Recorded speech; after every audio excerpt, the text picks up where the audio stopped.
क्योंकि रूप और यौवन में इंसान बिगड़ जाता है। अब आया समय, आज संतों का परिहास करने लगे। शाम के पेट में आज कपड़ा बांधकर उन संतों की परीक्षा लेने गए हैं यदुवंशी सभी कृष्ण के पुत्र, और उन संतों का परिहास किया, उपहास किया।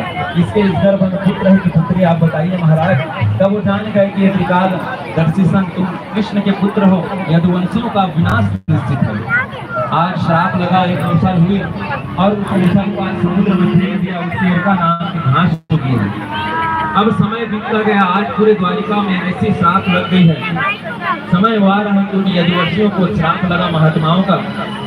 अब जो उस समुद्र में पीछे थे, उस मुसल को उससे इर्गा नाम की घास उगी।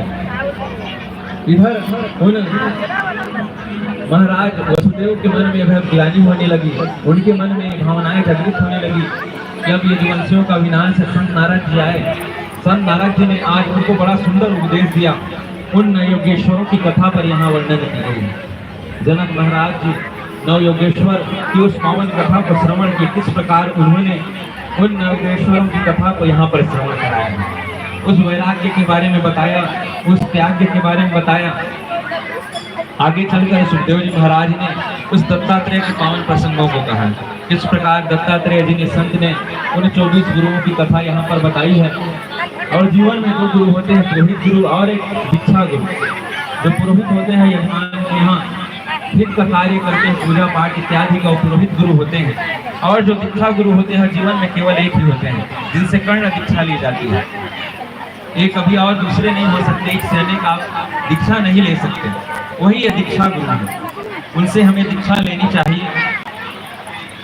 और फिर दत्तात्रेय जी ने 24 उन गुरुओं की यहाँ पर कथा कहा गया है। इस प्रकार उन्होंने गुरु बनाया पृथ्वी को, आकाश को, वायु को, उस पिंगला नाम की वैश्या को। अनंत यहाँ पर उनके जो 24 गुरुओं नहीं वो आ रहे हैं मिली। और तात्पर्य यही है, हमें जिनसे जो ज्ञान मिले, हमें जिनसे जो शिक्षा मिले, उनसे हमें ज्ञान अर्जित करना चाहिए, उनसे हमें शिक्षा लेनी चाहिए। दत्तात्रेय की इन 24 गुरुओं की यहाँ पर कथा कहेगी। आगे चलकर समय आया, कृष्ण ने कहा कि उद्धव इत्यादि सब इस द्वारिका को छोड़कर चले जाओ, अभी डूबने वाली है, यदुवंशियों का संहार होने वाला है। कृष्ण भगवान भी आज उस डाल पर चले गए हैं। अब यदुवंशी आज लड़ते लड़ते आए, प्रभास के क्षेत्र में आए। अब उस एरका नाम की घास ही अपने ऊपर ही वार करने लगे, और अपने आप पर ही वार करते करते जो रुकना, हम तो कुछ नहीं लाए हैं ना, क्या देंगे वो, उसको रहने दो, बाबा को देंगे। आप कभी चले जाइए द्वारिका को छोड़कर। द्वारिका वासियों को भी यहाँ से ले गए। अर्जुन ने कृष्ण पत्नियों के साथ लेकर गए हैं, तो उनको भी आज अपनी लीला दिखाई। उनकी चोरी हो गई कृष्ण पत्नियों की, और जैसे ही कृष्ण पत्नियों की चोरी हुई है, अर्जुन ने अपने गांडीव का आज ध्यान किया, लेकिन वो गांडीव काम नहीं आया। तो कहने का तात्पर्य यही है, वो गांडीव जब तक अर्जुन के साथ है, गांडीव है, तब तक कृष्ण का ही साथ है, कृष्ण का सानिध्य है। वो गांडीव में और किसी की शक्ति नहीं, कृष्ण की शक्ति समाहित है।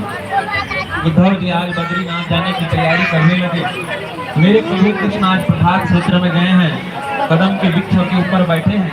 उधर से एक बहेलिया आया, देखा कि कोई मृग के पैर हैं, और फिर एक बाण चलाया है। जैसे वो बाण लगी, प्रभु आज वहां से बहेलिया उनके पास आया, क्षमा करिए मुझे पहचान, मैंने आपको पहचान नहीं पाया, गलती से ये बाण आपको लग गया, प्रभु क्षमा करिए, क्षमा करिए। मेरे गोविंद कहने लगे यही तो लीला है। शायद उस समय जब उस बाली को मेरे राम के रूप में आए थे, तो अवतरित होकर छित्र बाण लगाए थे, वही लीला आज मेरे गोविंद ने की है। तुम्हारा कर्तव्य आज पूर्ण हुआ, तुमने ये लीला करके अपने कर्तव्य को पूर्ण किया है। अब जैसे वो बाण उनके पैरों पर लगी है, आकाश मंडल में सभी देवता देख रहे हैं। और नहीं खत्म हो गया, ले खत्म हो गया बेटा। जाएंगे तो कहाँ जाएंगे, धरा धाम को छोड़ करके। छोटी सी एक दिव्य ज्योति निकली है, भगवान के रूप में हुए हैं, और साक्षात इस भागवत ग्रंथ में समाहित हो गए हैं। बोलिए भागवत भगवान की, वृंदावन बिहारी लाल की।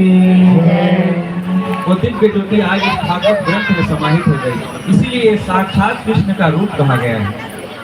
उद्धव इत्यादि सब शेषनाग के अवतार में बलराम भी समुद्र में समाहित हो गए। सब ने अपनी अपनी लीला का